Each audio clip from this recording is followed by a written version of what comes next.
আম্মা কত দেন? কেন 20 টাকা? ভাড়া তো 50 টাকা। বললেই হলো 50 টাকা ভাড়া। সব সময় আমি এই রাস্তা দিয়ে আসা যাওয়া করি, 20 টাকা ভাড়া। আমি আপনাকে 50 টাকা দিব কেন? মাগো, ওই অন্য ড্রাইভার করে জিজ্ঞেস করে দেন, আমি 50 টাকা ন্যায্য ভাড়াই চাইছি। এই থামুন তো আপনি। আমি আপনাকে যে টাকাটা দিয়েছি এটাই ন্যায্য ভাড়া। আপনি যদি রাখতে না চান দেন আমাকে টাকাটা ফেরত দেন, আমি চলে যাই। আমরা আমার এই 30 টাকা কম দিয়ে কি লাভ তো? আমি কি খুব বেশি ভাড়া চাইছি মা? আমি তো ন্যায্য ভাড়াটাই চাইছি। এই গরিবের পেটে লাথি দিয়ে আপনার লাভটা কি? আরে আজব তো, আমি আপনাকে বয়স্ক মানুষ ভেবে এতক্ষণ কিছু বলছিলাম না, কিন্তু এখন তো দেখছি আপনি অতিরিক্ত করছেন। মাগো, এই গাড়িটা চালিয়ে আমার সংসারটা চল।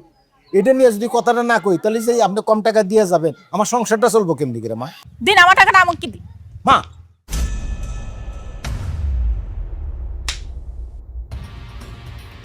ছোট লোক কথাকার, তখন থেকে বুঝাচ্ছি আমার সাথে অতিরিক্ত করবে না, অতিরিক্ত করেই যাচ্ছে। বয়স্ক লোক ভেবে তো এতক্ষণ ছেড়ে দিয়েছি, কিন্তু এখন আমি ছাড়বো না। আমি এক্ষুনি আমার বয়ফ্রেন্ডকে কল দেব। আর আমার বয়ফ্রেন্ডকে জানেন, এই এলাকার বিজনেসম্যানের একমাত্র ছেলে। এই এলাকায় আমার বয়ফ্রেন্ডের অনেক পাওয়ার, আর সে যদি আসে না, আপনার অবস্থা যে কি হবে আপনি নিজে কল্পনাও করতে পারছেন না। দাঁড়ান। হ্যালো বেবি, তুমি কোথায়? আরে এখানে তো ঝামেলা হয়ে গেছে। আরে তোমাদের এলাকায় এক অটো চালক আমার সাথে বেয়াদবি করেই যাচ্ছে। এতক্ষণ তো কিচ্ছু বলেনি, শেষমেশ সে আমার গায়ে পর্যন্ত টাচ করেছে।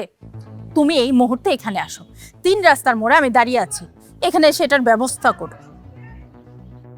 ওকে, শুধু আমার বয়ফ্রেন্ডকে আসতে দাও, তারপর আপনার অবস্থা যে কি হবে না। মাগো, আমি যে কি এমন অন্যায়টা করছি নিজেই বুঝতে পারতেছি না। এই জন্য আপনি আমার মারলেন, আবার আপনি আমার নামে বিচারও দিতেছেন। আমি তো খালি আমার ন্যায্য ভাড়াটা চাইছি। ঠিক আছে, বিচার যেহেতু দিছেন আমি আছি, আসুক আপনার লোক। কি ব্যাপার সোনিয়া, এখনো পর্যন্ত এখানে দাঁড়ায় আছো? একটা অটো চালকের সাথে রাস্তায় এখন ঝামেলা করতে হবে? বাসে সবাই তোমার জন্য ওয়েট করছে। আরে ঝামেলা কি আমি করছি? ঝামেলা তো করছে এই ছোট লোকের বাচ্চাটা। আমি তো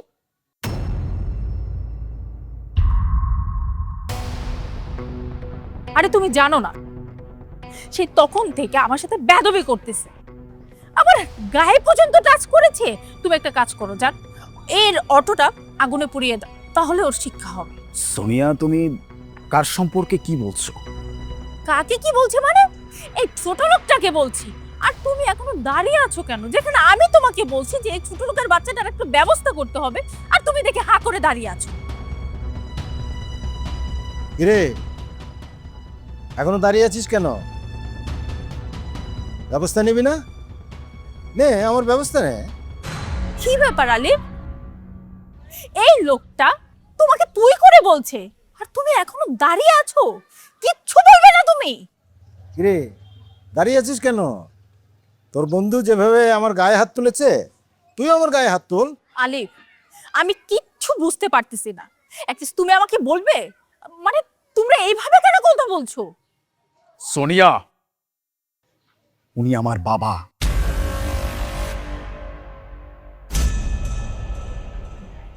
বাবা মানে? মানে তোমার বাবা?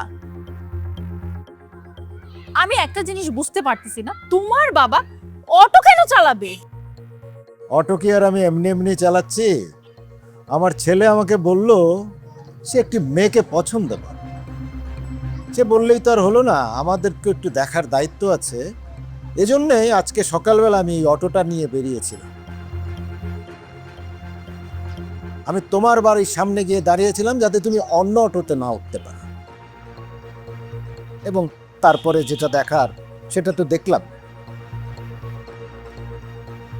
একটা বয়স্ক মানুষ, সে অন্যায় করেছে না হয়, তার সাথে তুমি কি তাই এই আচরণটি করবে? এটা কি তোমার পারিবারিক শিক্ষা? তোমার পরিবার কি তোমাকে এই শিক্ষা দিয়েছে? আমি তো আমার ছেলেকে এই শিক্ষা দেইনি, আমি তো আমার ছেলেকে কখনো এই শিক্ষা দিতে পারি না।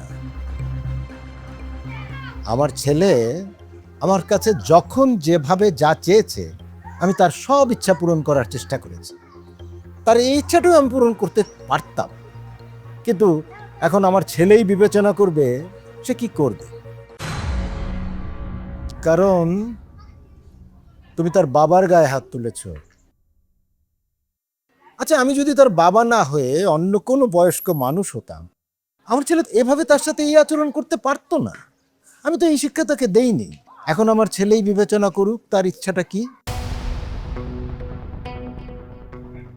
বিবেচনা করার কিছু নাই বাবা, সবকিছু বিবেচনা হয়ে গেছে। আমি না এতদিন একটা ভুল রাস্তায় হাঁটছিলাম।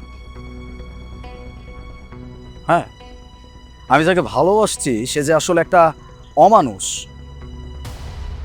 এটা আমি বুঝতে পারি নাই বাবা। যে মানুষটা কিনা আমার বাবার গায়ে হাত তুলতে পারে, সে যে একজন মানুষ হিসেবে কেমন হবে সেটা আমি খুব ভালো করে বুঝতে পারতেছি। ওকে ফাইন, মেনে নিলাম যে উনি আমার বাবা না, উনি সামান্য একজন অটো চালক, কিন্তু উনি বয়স্ক একজন মানুষ। একটা বয়স্ক মানুষের সাথে কেমন আচরণ করতে হয় সেটাই তুমি জানো না। তুমি আমার ফ্যামিলিতে গিয়ে নিজেকে কিভাবে অ্যাডজাস্ট করে নিবে? যাই হোক, অনেক জোর বাঁচা বেঁচে গেছি। এই জন্যই বলে, মাথার উপরে যদি বাবা মার দোয়া থাকে তাহলে তার ক্ষতি কেউ করতে পারে না। আসলে বাবা, ব্যাপারটা কোন জায়গায় জানো তো? একটা মানুষ যখন অন্য একটা মানুষের সাথে কোনো সম্পর্কে থাকে না, তখন অপোজিট মানুষটা সবসময় নিজের ভালোটাই দেখায়, উপরটা দেখায়। আমার ক্ষেত্রেও সেটাই হয়েছে। আমি বুঝতে পারি নাই যে ও মানুষ হিসেবে ভিতর থেকে এতটা জঘন্য। যাই হোক, অনেক ভালো হয়েছে বাবা। এই মেয়েকে আমি আমার জীবনে নেওয়া তো অনেক দূরের কথা, আজকের পর থেকে ওর সাথে আমার কোনো সম্পর্কও নাই। আলিফ, আলিফ দেখো, আঙ্কেল, আঙ্কেল আমার অনেক বড় ভুল হয়ে গেছে। আঙ্কেল প্লিজ আপনি আমাকে মাফ করে দিন। আমাকে সরি বলতে হবে না মা। তুমি যে শিক্ষাটা পেয়েছো তুমি তো সেটাই করেছো। এখন সরি বলছো কারণ তুমি এখন আমার পরিচয়টা পেয়েছো, তাই না? বাই দ্য ওয়ে, কষ্ট করে আমার বাড়ি পর্যন্ত তোমার যেতে হবে না, কারণ যে কারণে তোমাকে আমার বাড়িতে নিয়ে যেতাম সেটা তো এখানেই হয়ে গেছে। তোমার সাথে আর কোনো কথা বাড়াইতে চাচ্ছি না, আমার রুচিতে বাড়তেছে।